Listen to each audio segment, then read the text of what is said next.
amma kaga babin da za a mutum ya ce a da zaman lafiya wanda yaƙi, ko da yake akwai wanda suke ganin a yaƙi a ƙasa saboda ba su abin da ake ce ma yaƙi.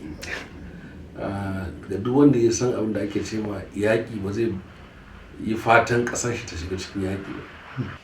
To za a iya cewa ƙasa ce wanda a rayuwanta ta fuskanci matsaloli, ta fuskanci ƙalubale, an girgiza ta kan hanyoyi da yawa. Muna da arzikin man fetur, muna da jama'a, muna da gonaki, muna da inda za a iya noma ba inda ba za ka, abin da za ka shuka da rake da auduga da masara da shinkafa a duk duniya za ka iya shuka shi a Najeriya. Shine kuɗaɗen da ya kamata a ce an yi amfani da shi wurin ci gaban Najeriya, da kuma shugabanni su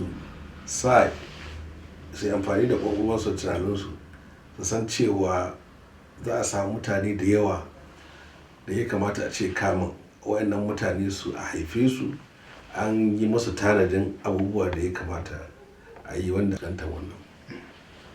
Kuma mafi yawancin waɗanda suke marmarin mulkin soja mutane ne wanda ba su santa ba.